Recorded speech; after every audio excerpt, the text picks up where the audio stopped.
Bonjour à chacune et à chacun, je suis très heureux de vous retrouver pour notre partage quotidien autour de la parole de Dieu. Je vais vous inviter à prier maintenant avec moi. Seigneur, en cet instant, nos yeux sont sur toi, nous réclamons ta grâce, ton aide, ta faveur, afin que nous puissions les uns et les autres véritablement avancer sur le chemin de la maturité, grandir en maturité spirituelle. Merci Seigneur pour ce temps de partage et vraiment que ton nom soit béni. Amen. Voilà, nous avons donc entrepris cette nouvelle thématique de grandir en maturité spirituelle. Je vous rappelle que dans notre première partie, nous avions cité les deux premières raisons pour lesquelles il nous faut rechercher ardemment la maturité spirituelle. Donc la première raison, c'était que c'est la volonté de Dieu. La deuxième raison, nous avons vu ensemble que c'est le meilleur moyen pour nous d'être prêts pour le retour du Seigneur. Voyons aujourd'hui la troisième, la quatrième et la cinquième raison. Troisième raison que nous pouvons évoquer, après avoir dit que c'est le meilleur moyen pour nous d'être prêts, que de rechercher la maturité spirituelle, réalisons aussi que c'est le meilleur moyen de pouvoir aider les autres à être prêts et donc d'avoir un bon témoignage. Certains pourraient objecter justement sur le thème de la maturité en disant « Mais attendez, frère, pasteur, nous sommes dans les temps de la fin, il y a tellement de choses qui se passent, il y a peut-être plus important ou plus urgent. Il faut que le maximum soit sauvé, clairement, et que nous puissions témoigner, évangéliser. » Eh bien, c'est important de réaliser que la maturité spirituelle ne s'oppose pas au domaine de l'évangélisation et au fait de témoigner, bien au contraire, un peu comme on l'a vu au point précédent. Quelque part, c'est le meilleur moyen de pouvoir témoigner. Donc c'est pour le bien des autres. Alors pourquoi est-ce que je dis cela ? Parce que le Seigneur Jésus a lui-même dit dans Matthieu chapitre 5 et au verset 13 « Vous êtes le sel de la terre. Et si le sel perd sa saveur, avec quoi la lui rendra-t-on » Au verset 14, il dira « Vous êtes la lumière du monde. » Et que votre lumière luise ainsi, parce que votre lumière qui est dans une lampe, elle n'est pas faite pour être mise sous un boisseau, pour être cachée, pour être camouflée, non, mais elle est là pour briller, pour que tous ceux qui sont autour de la maison soient éclairés. Elle est faite pour être mise au sommet d'une montagne, pour éclairer et que tous puissent voir. Vous voyez, nous sommes invités à témoigner. Et la maturité spirituelle va au contraire valider et crédibiliser notre témoignage. Que de fois n'avons-nous pas vu ou entendu des personnes malmenées ou des personnes véritablement déçues, voire choquées par le comportement ou l'attitude d'un chrétien, au point que cela les a éloignés en fait de la foi. Et je crois que nous devons réaliser que sur ce fait, nous avons besoin de dire « Seigneur, pardonne-moi si parfois mon attitude, mon comportement n'a pas été dans la direction que tu voulais, n'a pas été cohérent avec la foi que je professais. » La croissance dans la maturité spirituelle va rendre plus beau votre témoignage, va embellir votre évangélisation, va la rendre plus solide. Alors oui, nous voulons que les autres soient sauvés, mais le meilleur moyen, c'est aussi de grandir en maturité. Rappelons-nous le texte de base dans la lettre de Paul aux Éphésiens et au chapitre 4, où il nous est dit à partir du verset 12 que c'est pour le perfectionnement des chrétiens, des croyants, que le Seigneur a donné des pasteurs, des docteurs, des évangélistes, des prophètes, des apôtres, et qu'il les a donnés à l'Église pour le perfectionnement des saints. Voilà son but, que nous grandissions et que nous parvenions à cette perfection. Bien sûr, on n'est pas parfait sur la terre, mais on a besoin de l'aide du Seigneur et lui nous fait grandir et grandir en maturité. Voyez, il dit au verset 13 « Jusqu'à ce que nous soyons tous parvenus à l'unité de la foi et de la connaissance du Fils de Dieu, à l'état d'homme fait à la mesure de la stature parfaite de Christ. Ainsi, nous ne serons plus des enfants, flottant et emportés à tout vent de doctrine par la tromperie des hommes, par leur ruse dans les moyens de séduction, mais en professant la vérité dans l'amour, nous croîtrons à tous égards en celui qui est le chef, Christ. C'est de lui et grâce à tous les liens de son assistance que tout le corps bien coordonné et formant un solide assemblage tire son accroissement selon la force qui convient à chacune de ses parties et s'édifie lui-même dans l'amour. Amen. Pour le bien des autres, pour le salut des autres, Seigneur, fais-nous grandir en maturité spirituelle et apprends-nous à avoir un témoignage et un comportement semblable à la lumière et semblable au sel de la terre qui fait du bien aux autres et qui leur montre que Jésus-Christ est vivant. La quatrième raison que nous pouvons évoquer sur l'importance de rechercher la maturité spirituelle, eh bien c'est que cette maturité spirituelle, elle est bonne pour nous-mêmes. Et croître et grandir en maturité spirituelle, c'est bon pour nous, c'est pour notre bien. Le Seigneur connaît nos besoins. Et rappelez-vous que dans Matthieu 6, en parlant même du logement, du vêtement, de la nourriture, Jésus dit « Ne vous inquiétez de rien, votre Père sait que vous en avez besoin. Il connaît nos besoins. Et il sait que nous avons besoin de grandir, besoin de maturité spirituelle. » Regardez un enfant qui ne grandit pas ou grandit peu ou grandit trop lentement. Que fait-il? Il est sans cesse en train de se comparer aux autres. Il regarde sa taille, il s'inquiète. Pourquoi est-ce que je ne grandis pas? Il souffre. Oui, il en souffre parce qu'il ne grandit pas. Pourquoi? Parce qu'il a besoin de grandir. Le Seigneur sait que nous avons besoin de grandir. C'est bien pour nous-mêmes. Et voyez, tel cet enfant qui en a besoin, nous en avons besoin. Et si nous ne grandissons pas, que se passe-t-il?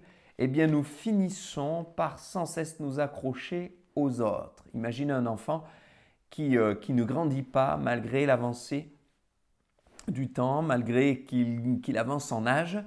Eh bien, il va finir par toujours dépendre dans certains domaines de ses parents. Et de la même manière, eh bien, si nous ne grandissons pas en maturité spirituelle, on va toujours s'accrocher aux uns aux autres, être dépendant du secours des autres, alors que Dieu veut que nous devenions autonomes. Si nous ne grandissons pas en maturité, nous allons sans cesse être désarçonnés, toujours dans la peur et manquer d'assurance. Parce qu'on va voir que le temps passe et que malgré que le temps passe, notre foi ne grandit pas, notre connaissance du Seigneur ne grandit pas, notre intimité ne grandit pas et cela va générer un manque d'assurance, de la culpabilité, une sous-estime de soi, une mésestime dangereuse et destructrice. Il est bon de grandir sereinement, pas après pas, parce que nous sommes en chemin de grandir en maturité spirituelle. Nous en avons besoin. Lisons ensemble ce que l'auteur de l'Épître aux Hébreux dit au chapitre 5. Et à partir du verset 11, et on poursuivra justement jusqu'au chapitre 6.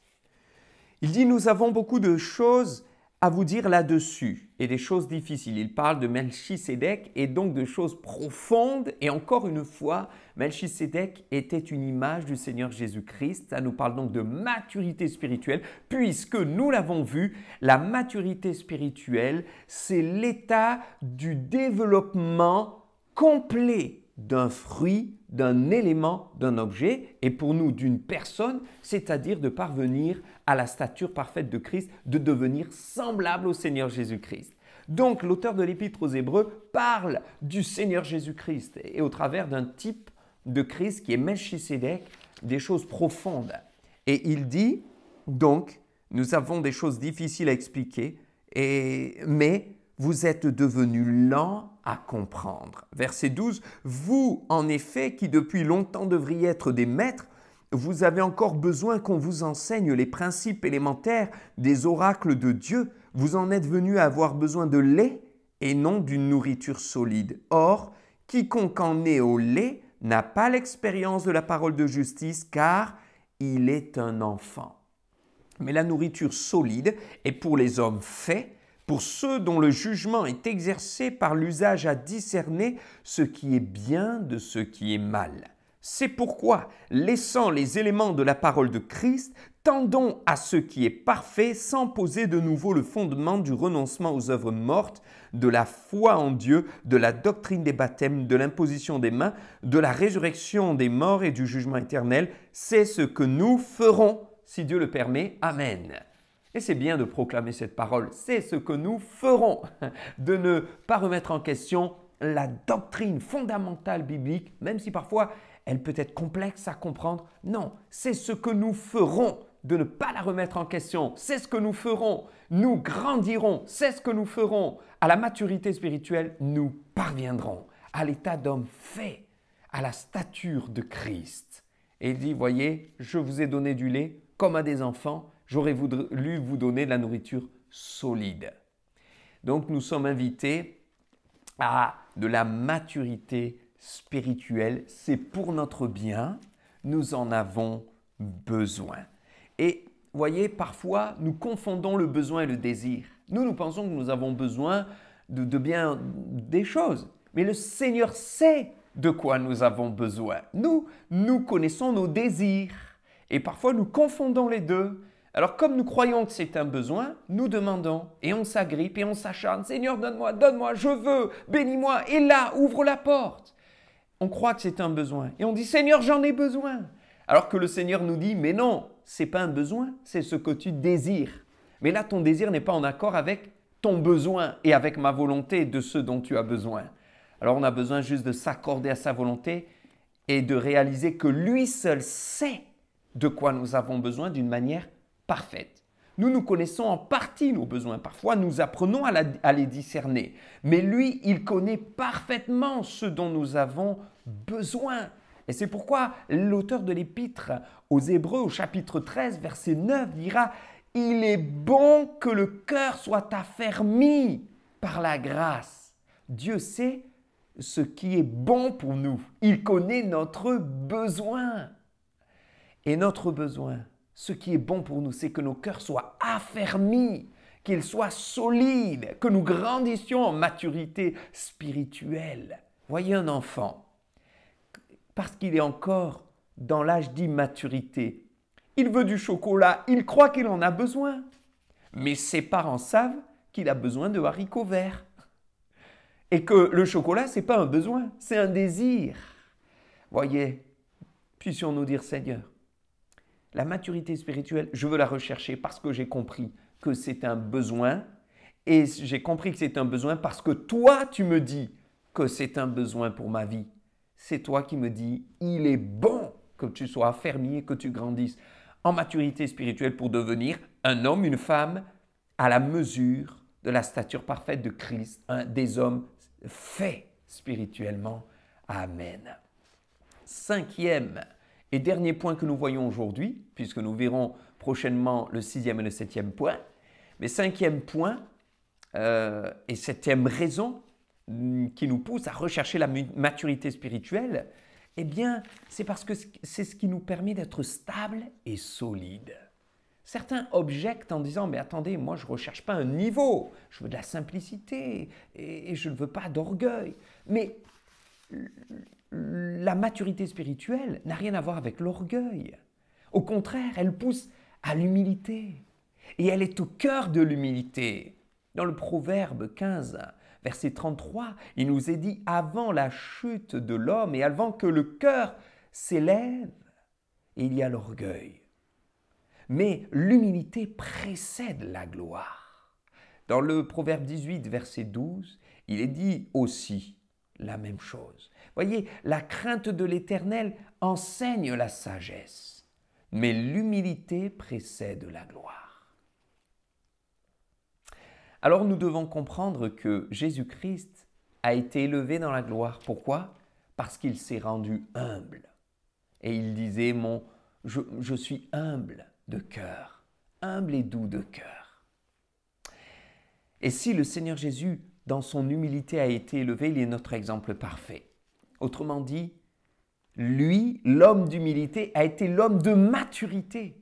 Donc la maturité ne s'oppose pas à l'humilité, bien au contraire. On ne doit pas avoir peur de rechercher la maturité parce qu'elle va nous amener à de la stabilité et à de solides fondements. Jésus dira dans Luc chapitre 6, verset 47, je vous dirai à qui ressemble un homme qui vient à moi et qui écoute mes paroles et les met en pratique. Il est semblable à un homme qui, bâtissant sa maison, a creusé profondément et il a posé le fondement sur le roc. Voilà. Une inondation est venue et elle s'est jetée contre la maison, mais sans pouvoir l'ébranler parce qu'elle était bien bâtie. Mais celui au contraire qui vient à moi et qui n'écoute pas mes paroles, qui ne les met pas en pratique, même s'il a écouté, il est semblable à un homme qui a bâti sa maison sur la terre, sur le sable, et quand une inondation, la mer ou la tempête est arrivée, s'est jetée contre cette maison, aussitôt la maison s'est effondrée et sa ruine a été grande à cause de ses fondations qui n'étaient pas solides. Et c'est là que nous réalisons que nous avons besoin de solides fondations. On a besoin de maturité spirituelle. Si nous ne grandissons pas en maturité, quand la mer et la tempête arriveront, la maison ne tiendra pas. Et nous sommes à l'orée d'événements critiques pour notre société, notre monde, pour notre planète et notre terre. Il est bon de grandir en maturité spirituelle pour être solide au moment où le Seigneur reviendra. Que le Seigneur nous encourage à rechercher la maturité spirituelle. Prions ensemble maintenant. Seigneur, nous te rendons grâce, nous te remercions pour ces temps que nous venons de partager ensemble. Nous te prions de nous donner ce désir, ce vif désir de rechercher la maturité spirituelle et d'avoir les uns les autres ce déclic, cette prise de conscience, combien il est important de la rechercher et que les raisons sont fondées, sont spirituelles. Nous voulons une foi stable, profonde et solide. Oui, une maison bâtie sur le roc. Nous voulons, Seigneur, réaliser que c'est un besoin et que les besoins, c'est toi qui les connais par-dessus tout. Et nous voulons avoir un bon témoignage auprès des autres afin que les gens soient touchés et non pas offusqués, mais qu'ils viennent à toi de par notre comportement, notre attitude et notre bon témoignage qui sera le reflet de notre maturité spirituelle. À ton nom soit toute la gloire. Merci Seigneur. Amen. Que Dieu vous bénisse et à très bientôt.